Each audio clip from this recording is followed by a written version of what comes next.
አብይን ለይታችሁ ታጠቃላችሁ የሚል ጥያቄ ከለገሰት ሁሉ በተዘዋዋሪም ቢሆን ተነስቶ የጻፍከው ነገር ነበረ። ምክንያት አለን ብለህ የዘረዘርከውን ነገር አንብቤያለሁ እና አሁን ስንነጋገር ግለሰብ ላይ ተተኩራላችሁ እንደዚህ የሚሉ ሰዎች አሉ። ከሉዊስ 14ኛው ከፈረንሳዩ ንጉሥ በከፋ ደረጃ በተግባሩ በንግግሩ በምኑ ሁሉ አም ዘ ስቴት እያለ ያለ ግለሰብ ነው። በሁሉም ጉዳዩ ላይ ራሱ ለመወሰን ራሱ የሁሉ ነገር መልካም ምንጭ፣ ማናቸውም በጎ ያልሆኑ ነገሮች ደግሞ ከእርሱ የማይመነጩ አድርጎ እንዲሳል ለማድረግ እየጣረ ያለ ግለሰብ ነው። በዚህ ምክንያት በአሁኑ ወቅት ስለ አብይ ማውራት፣ ስለ መንግስት ማውራት፣ ስለ ሀገሩ ህልውና ማውራት የሆነበት አሳዛኝ ሁኔታ ተፈጥሯል።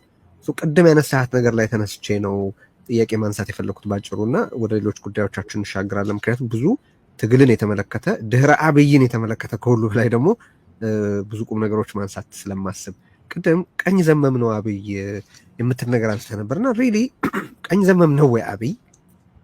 አብይ የሚታመንለት ርዕዮት፣ የፖለቲካ ርዕዮተ ዓለም፣ የሚቆምለት ኮንስቲቱንሲ፣ የሚወግንለት ሃይማኖት ወይም ብሔር ኦር ሌላ አንዳች ህብረተሰብም ሆነ አስተሳሰብ ሆነ ግብ አለ ወይ? ቀኝ ዘመም ነው ወይ? በእርግጥ ልለን የቀኝ ዘመም ያልኩበት ምክንያት ቅድም ዶክተር ገዱ ሲያስቀምጣቸው ኢህአዴግን ግራ ከሚያስቡት ነገሮች ውስጥ ለምሳሌ እንደ ኮንስቲቱንሲ ብሎ የሚያስበው ፔዛንቱ ነው፣ አርሶ አደሩን እና ወዛደሩን ነው፣ የገጠሩን ማህበረሰብ ነው፣ ድሃውን ነው። ዴሊቨሪ አድርጋ አያድግ ፕሮፑር ፎከስ ናቸው። ፕሮጀክቶቹን ስታያቸው መንገድ ላይ፣ ትምህርት ቤት ላይ፣ ክሊኒኮች ላይ፣ እነዚህም ደግሞ ከከተማ ይልቅ ገጠር ላይ ካልተሳሳትኩ የመጀመሪያ ዋናው የኢህአዴግ ፖሊሲ አግሪካልቸራል ላንድ ዴቨሎፕመንት ነው። ግብርና መር ልማት ነው። ግብርና መር ኢንዱስትሪያላይዜሽን ኤግዛክትሊ። እና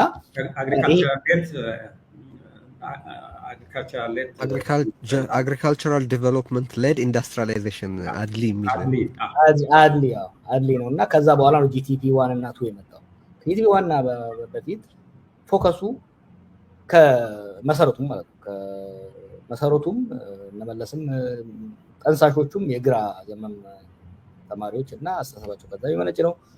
ስልጣን ከተያዘ በኋላም ግራ ዘመም ፕሮ ሩለር የሆነ ፖሊሲ አመለካከት ነው ያላቸው።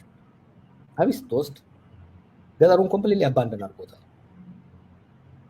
ከአንተ ጋር ነው ፎ ነገር ስንወያይ አንድ የተናገሩ ከሆነ ትልቅ የፖለቲካ አመራር ጋር አጠገቡ ሄደን ያኔ ገና ፋኖና ቄሮ አልታጠቁም እና ግን ይህን ገጠሩን ያውኩት ነበር። ኧረ የፖለቲካ ኤሊቱ ሰብሰብ ብሎ ይሄ አናርኪው ሰብሰብ ማለት አለበት ስንል ምን አጨነቃችሁ? ከአዲስ አበባ 100 ኪሎ ሜትር ላይ ሬዲየስ በመከላከያ አጥረ ነው ግሪን ዞን ፈጥረን እንላለን። ልክ እንደ ሶማሊያ እና እንደ ባግዳድ ቀልዱን ነበር የመሰለን። አሁን ከዛ በኋላ የምታደርገው ኢንቨስት የሚያደርገው ምን ላይ ነው? ከተማዎች ላይ ነው። ራሱ ነው እንደዛ ያለ ራሱ። ይሄን ደግሞ ለብቻ ለብሶ ያለው ነገር ነው እና አሁን እኮ የሚያደርገውን ስታይ 4 ኪሎ ላይ 100 ኪሎ ሜትር ሬዲየስ ላይ ካላወቀው በስተቀር አሁን ያው ያወቀው ነው እንጂ ችግር የለውም። ኢንቨስትመንቱንም ተመልከተው፣ ፎከስ የሚያደርገውን ስታየው የሚሰበስባቸውን ሰዎች ተመልከት። ስለ ባህር በር ለመወያየት መከላከያን አይደለም የሰበሰበው፣ ምሁራን አይደለም የሰበሰበው፣ ነጋዴዎችን የሰበሰበው፣ ሀብታም ነጋዴዎችን የሰበሰበው። እስከዛሬ ያደረጋቸው ስብሰባዎች ዶክተር ገዱ ሊያርሙኝ ይችላሉ። ከህዝብ ጋር የተደረጉ ስብሰባዎችን ብታይ እርግጠኛ ነኝ 80% የሚሆነው ከከተሜው ከነጋዴው ጋር ነው። ራይት ዊንግ ምልህ ወደ ራይት ዘመም ነው ስለ ወጥ የሆነ እንደ ሌላው ዓለም ወጥ የሆነ የቀኝ ዘመም የፖለቲካ አይዲዮሎጂ ዲቨሎፕ ያደረገ አለው ሳይሆን ዝንባሌው ወደ ቀኝ ነው።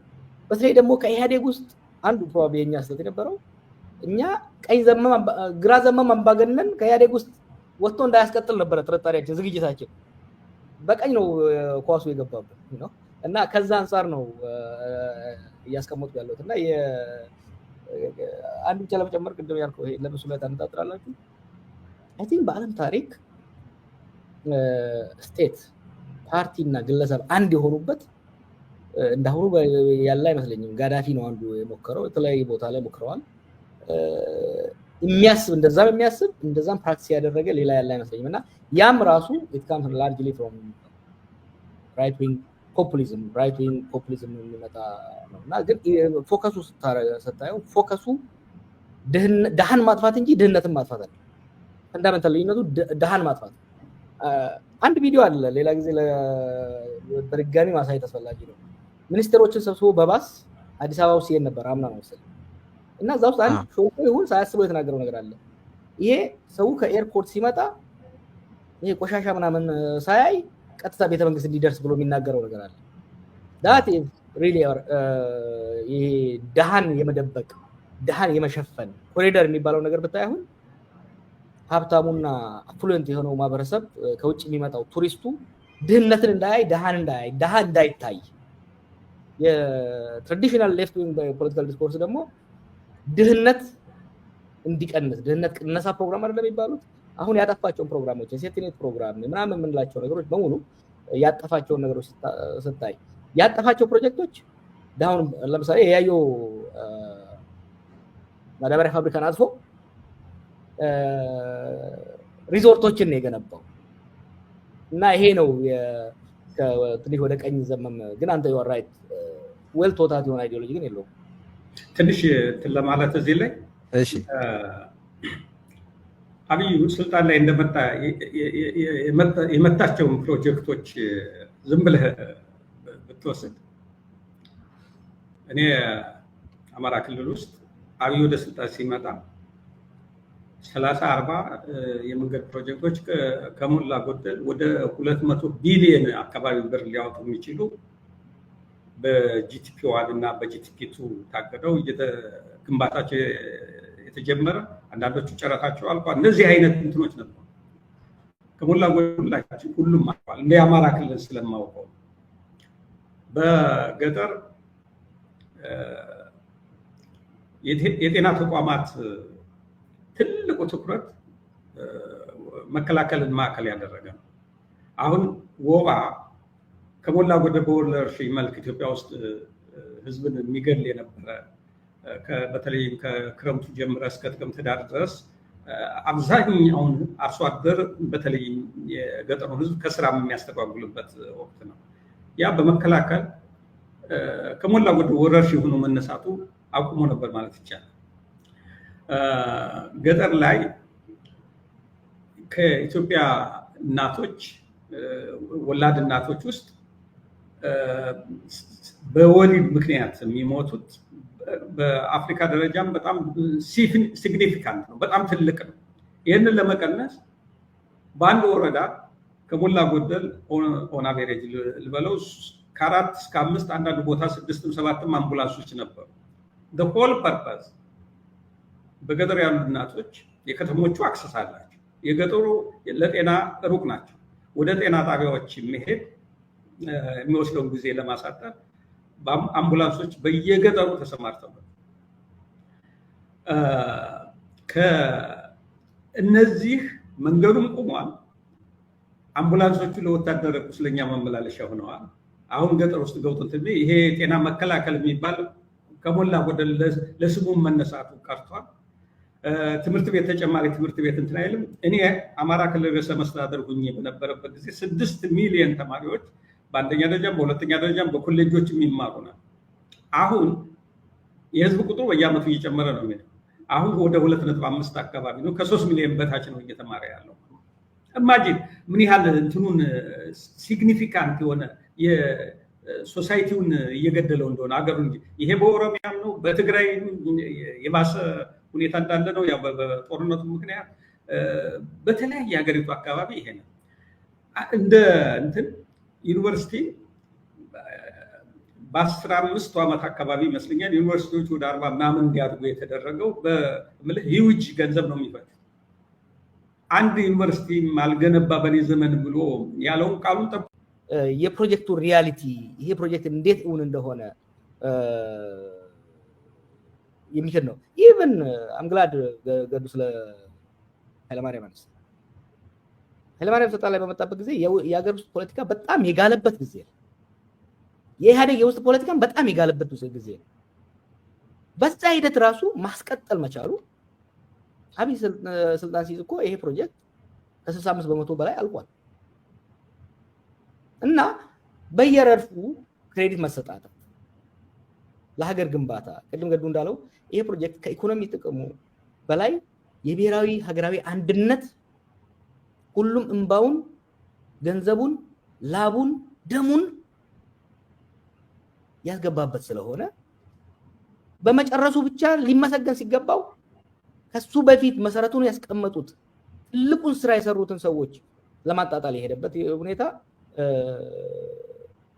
ፌር ብቻ አይደለም፣ የፕሮጀክቱን ትርጉም የሚያበላሽ ለኔ ይሄ ፕሮጀክት ትላንት ከመሳጊያ ስንወያይ መብራት እንኳን አንድ አምፑል እንኳን ባያበራ ውሃውን መቆጣጠር መቻላችን ከፍተኛ የሆነ የስትራቴጂ ጠቀሜታ አለው። ዛሬ ግብጽ እንደ ድሮ አፍንጫችን ይዛ ልትመራን አትችልም። የውሃውን መያዝ መቻላችን ከፍተኛ ሚና ይሰጠናል። ያ ብቻ አይደለም፣ እንደ ሀገር በሀገር ገንዘብ፣ በሀገር እውቀት፣ በሀገር አመራር ይህንን ያክል ማሲ ፕሮጀክት መጨረሳችን የሀገራዊ ኩራት ነው። የሀገራዊ አንድነትና የሶሻል ኮሄሽን ሲምቦል ነው። በመንግስት ደረጃ ደግሞ ይሄ ነገር ፕሮጀክት ሲቀርብ በዛ መልኩ ነው እንጂ መቅረብ ያለበት ከሱ ጋር ማያያዝ ነው። ለምንድን ነው በዚህ ብቻ ልጅ ለምንድን ነው እንደዚህ የሚያደርገው? ከድሮም ጀምሮ መለስን በመታገል ነው የፖለቲካ ጥርሴን የሰበርኩት። ብዙ ነገር ብያለሁ፣ ብዙ ነገር ጽፌያለሁ ስለሱ። የዛት ዘፓስት አብይ አየህ የመለስን ጫማ ለመሙላት ሞክሮ እግሩ በጣም አድሯል። ስለዚህ ጫማውን መቅደድ ነው የጀመረው። he couldn't fit into the shoes so ጫማውን መቅደድ ነው የያዘው። መለስ አካዳሚን ቀየረው፣ ፓርኮቹን ቀየረ። አንድ የመለስ ባልደረቦች የሆኑ የውጭ ሀገር ሰዎችም አንድ ላይ የገነቡትን ተቋምም የመውረስ ስራ እያካሄደ ያለው ኢሬዝ ለማድረግ ከሌሎቹ የቀድሞ አመራሮች በተለየ መልኩ እሱን ኢሬዝ ለማድረግ ይሄዳል። እሱ ኦኬ የአመራሮች እሺ ያ የስነልቦና ችግር ነው እንበል። ግድቡ ላይ ሲሄድ ግን መለስን ብቻ አይደለም የሚጎዳው፣ የግል የመለስን ሌጋሲ ብቻ አይደለም የሚጎዳው፣ የግድቡን ትርጉም ሲምቦሊክ ቫልዩ አድዋ ሁሉ የሚነሳው የሲምቦሊክ ቫልዩ ሁሉም የሀገራችን ብሔረሰቦች ተሳትፈውበት የውጭ ወራሪን የሰበሩበት ስለሆነ it's a symbol of our collective action። ሀገር የሚመሰረተው በሚት ነው። ሀገር የሚመሰረተው በዩኒፋይንግ ሚት ዩኒፋይንግ ሲምቦል ያስፈልጋል። የሚያስማማ ሀገራዊ ምልክት አድዋ ወጂ ቅድም ዶክተር ገዱ እንዳለው ትልቁ የሀገራችን ህዝቦች ተረባርበው በጋራ ያሳኩት ነገር ይሄ ግድብ ነው እና ይሄን ግድብ በማነካካት ወደ እንትን ማድረጉ አደጋ ስላለው ነውና አሁንም ቢሆን በዚህ ግድብ ስራ ላይ የተሳተፉ ሁሉ ሊመሰገኑ ይገባቸዋል። አብይ የሄደበት አካሄድ የትንሽ ሰው አካሄድ ነው፣ የብልግና አካሄድ ነው። ደግሞ አይሳካለትም እኮ። ስለዚህ ግድብ እኮ የሰማነው ያየነው በመለስ አመራርና በሱ ጋር ከነበሩ ሰዎች ጋር ነው እና ያንን አስቀምጦ መሄድ እኔ እኮ ለመለስ የሂውማን ራይትስ ሴንተር በስሙ ይሰማ አይደለም ያልኩት። he was not good in human rights ግን በዚህ ግድብ ላይ አይ ቲንክ መለስን ማመስገን፣ ሌሎችም እዛው ተሳተፉት ማመስገን፣ አብይ የሚሄድበት ሁኔታ ሀገራችን አሳንሶ ከራሱ እኩል አደረጋት። ታውቃለህ፣ ሁሉን ነገር መከላከያውን እሱ ነው የገነባው።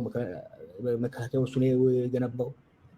ሁሉን ነገር ለምሳሌ ባለፈው ያነሳው በዚህ ጨርሰን እንዳላስረዳ ብሔራዊ ደህንነትን አፍርሶታል። ኒስ የሚባለው ፕራክቲካሊ አፍርሶታል። ኢንሳን ነው ሁሌ ከፍ የሚያደርገው፣ ገንዘብ ምዛር የሚሄደው። አሁን ኢቭን ኒስ ላይ የኢንሳን ሰዎች ነው እያመጣ የሚያስቀምጠው። እነዚህ ሁለት የተለያዩ የደህንነት ተቋማት ናቸው። አንዱ ሂውማን ኢንተለጀንስ ላይ ፕራይመሪሊ የሚሰራ ነው፣ በሰብአዊ መረጃ ላይ የሚሰራ። አንዱ በቴክኖሎጂ በሳይበር ሴኩሪቲ ላይ የሚሰራ ነው። ቱ ቢ ኦነስት ሳይበር ሴኩሪቲ የሂውማን ሴኩሪቲ የሂውማን ኢንተለጀንስ ሰፕሊመንት ነው፣ ድጋፍ ሰጪ ነው። ጀስት ጌታቸው አሰፋን ስለሚጠላ ብቻ ያንን ተቋም አውላልቆት ዛሬ ይህ ነው የሚባል የሰብአዊ መረጃ የለንም። የሚገርም ምን መሰለ ወጣ ብዬ ነው ግን ስለሚያያዝ ጌታቸው አሰፋን ስለሚጠላ ብቻ ብሔራዊ መረጃን አፍርሶት ዛሬ ሶማሊያ ላይ በእውር ነው የምንሄደው፣ ሚድል ኢስት ላይ በተለያዩ ሀገሮች ላይ አይደለም እንደ ኢትዮጵያ በዴታ የኦንላይን ዴታ የሳይበር ዴታችን በጣም ሊሚትድ የሆነ ተውና በጣም የገዘፉት እንደ አሜሪካ ያሉት የስለላ ድርጅቶቻቸው ዛሬም ቢሆን ትልቁን ኢንቨስትመንት የሚያደርጉት በሂውማን ኢንተለጀንስ ላይ ነው። እና ግድቡን ብቻ አይደለም ሰዎችን የሚጠላቸውን ሰዎች ወይ ደግሞ ሊተካቸው አልችልም ብሎ የሚያስበውን ሰዎች ተቋሞቹን ከነሱ ጋር ያጋረጥና እነዛን ተቋሞች ማፍረስ ነገር አለው። ስለዚህ ነው ግድቡ እንኳን ተረፈልን ለማለት ያህል ነው። ሰው ቀውስ የሚፈጥረው አብይ የዛት ዘፓስት አብይ አየህ የመለስን ጫማ ለመሙላት ሞክሮ እግሩ በጣም አጥሯል። ስለዚህ ጫማውን መቅደድ ነው የጀመረው። he couldn't fit into the shoes so ጫማውን መቅደድ ነው የያዘው። መለስ አካዳሚን ቀየረው፣ ፓርኮቹን ቀየረ። አንድ የመለስ ባልደረቦች የሆኑ የውጭ ሀገር ሰዎችም አንድ ላይ የገነቡትን ተቋምም የመውረስ ስራ እያካሄደ ያለው ኢሬዝ ለማድረግ ከሌሎቹ የቀድሞ አመራሮች በተለየ መልኩ እሱን ኢሬዝ ለማድረግ ይሄዳል። እሱ ኦኬ የአመራሮች እሺ ያ የስነ ልቦና ችግር ነው እንበል። ግድቡ ላይ ሲሄድ ግን መለስን ብቻ አይደለም የሚጎዳው፣ የመለስን ሌጋሲ ብቻ አይደለም የሚጎዳው፣ የግድቡን ትርጉም ሲምቦሊክ ቫልዩ አድዋ ሁሉ የሚነሳው የሲምቦሊክ ቫልዩ ሁሉም የሀገራችን ብሔረሰቦች ተሳትፈውበት የውጭ ወራሪን የሰበሩበት ስለሆነ it's a symbol of our collective action። ሀገር የሚመሰረተው በሚት ነው። ሀገር የሚመሰረተው በዩኒፋይንግ ሚት ዩኒፋይንግ ሲምቦል ያስፈልጋል። የሚያስማማ ሀገራዊ ምልክት አድዋ ወዲህ ቅድም ዶክተር ገዱ እንዳለው ትልቁ የሀገራችን ህዝቦች ተረባርበው በጋራ ያሳኩት ነገር ይሄ ግድብ ነው እና ይሄን ግድብ በማነካካት ወደ እንትን ማድረጉ አደጋ ስላለው ነውና አሁንም ቢሆን በዚህ ግድብ ስራ ላይ የተሳተፉ ሁሉ ሊመሰገኑ ይገባቸዋል። አብይ የሄደበት አካሄድ የትንሽ ሰው አካሄድ ነው፣ የብልግና አካሄድ ነው። ደግሞ አይሳካለትም እኮ። ስለዚህ ግድብ እኮ የሰማነው ያየነው በመለስ አመራርና በሱ ጋር ከነበሩ ሰዎች ጋር ነው እና ያንን አስቀምጦ መሄድ እኔ እኮ ለመለስ የሂውማን ራይትስ ሴንተር በስሙ ይሰማ አይደለም ያልኩት። he was not good in human rights ግን በዚህ ግድብ ላይ አይ ቲንክ መለስን ማመስገን ሌሎችን እዛው ሲሳተፉት ማመስገን አብይ የሚሄድበት ሁኔታ ሀገራችን አሳንሶ ከራሱ እኩል አደረጋት። ታውቃለህ ሁሉን ነገር መከላከያውን እሱ ነው የገነባው። መከላከያው እሱ ነው የገነባው ሁሉን ነገር። ለምሳሌ ባለፈው ያነሳው በዚህ ጨርሰን እንዳላስረዘ ብሔራዊ ደህንነትን አፍርሶታል። ኒስ የሚባለውን ፕራክቲካሊ አፍርሶታል። ኢንሳን ነው ሁሌ ከፍ የሚያደርገው ገንዘብ ምዛር የሚሄደው። አሁን ኢቭን ኒስ ላይ የኢንሳን ሰዎች ነው እያመጣ የሚያስቀምጠው። እነዚህ ሁለት የተለያዩ የደህንነት ተቋማት ናቸው። አንዱ ሂውማን ኢንተለጀንስ ላይ ፕራይመሪሊ የሚሰራ ነው፣ በሰብአዊ መረጃ ላይ የሚሰራ። አንዱ በቴክኖሎጂ በሳይበር ሴኩሪቲ ላይ የሚሰራ ነው። ቱ ቢ ኦነስት ሳይበር ሴኩሪቲ የሂውማን ሴኩሪቲ የሂውማን ኢንተለጀንስ ሰፕሊመንት ነው፣ ድጋፍ ሰጪ ነው። ጀስት ጌታቸው አሰፋን ስለሚጠላ ብቻ ያንን ተቋም አውላልቆት ዛሬ ይህ ነው የሚባል የሰብአዊ መረጃ የለንም። የሚገርም ምን መሰለ ወጣ ብዬ ነው ግን ስለሚያያዝ ጌታቸው አሰፋን ስለሚጠላ ብቻ ብሔራዊ መረጃን አፍርሶት ዛሬ ሶማሊያ ላይ በእውር ነው የምንሄደው፣ ሚድል ኢስት ላይ በተለያዩ ሀገሮች ላይ አይደለም እንደ ኢትዮጵያ ዴታ የኦንላይን ዴታ የሳይበር ዴታችን በጣም ሊሚትድ የሆነ ተውና በጣም የገዘፉት እንደ አሜሪካ ያሉት የስለላ ድርጅቶቻቸው ዛሬም ቢሆን ትልቁን ኢንቨስትመንት የሚያደርጉት በሂውማን ኢንተለጀንስ ላይ ነው እና ግድቡን ብቻ አይደለም ሰዎችን የሚጠላቸውን ሰዎች ወይ ደግሞ ሊተካቸው አልችልም ብሎ የሚያስበው ሰዎች ተቋማቱን ከነሱ ጋር ያጋረጥና እነዛን ተቋማቶች የማፍረስ ነገር አለው። ስለዚህ ነው ግድቡ እንኳን ተረፈልን ለማለት ያህል ነው። ሰው ቀውስ የሚፈጥረው አብይ አቅም ስላጣ ነው ወይስ ቀውስ ከቀውስ ውጭ ሊኖር ስለማይችል ነው? do you see any method in the madness በጎም ባይሆን እንደው እስቲ ባጭሩ ይንገ አቅም ማነስ እና በራስ አለመተማመን ትልቁ ምክንያት ነው። አንዳንዴ አቅም ሲያንስህ አቅም እንዳነሰ አውቀህ በዛ በጎደለ ለመሙላት ካሉ የተለያዩ ሪሶርሶች መጠቀምን እና ምን ማለት ይላል። ብዙ ጊዜ አሁን ስለሱ ትምህርት እናነሳ ያልተማረ ሰው ፊደል ያልቆጠረ ሰው ብቃት የለውም ለማለት አይደለም። ለምሳሌ ብራዚል ሉላ ወሰደው 4ኛ ነው 6ኛ ክፍል የተማረ ግን ብራዚልን ትራንስፎርም ያደረገ መሪ ነው። እንዴት? አንደኛ ልምድ ነበረው። ሌበር ዩኒየን በማደራጀት በስራ ነው የመጣው።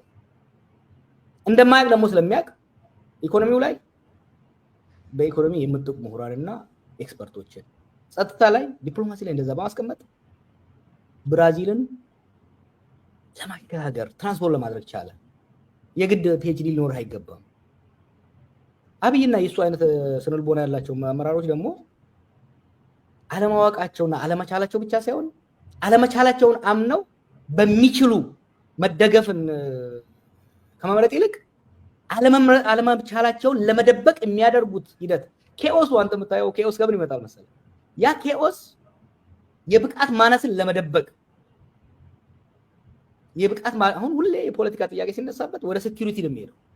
ምክንያቱም የፖለቲካ ችግሩን በፖለቲካ ብልሃት ለመወጣት የሚያስችል ልምድም ችሎታም ስነልቦናም ስጦታም የለም።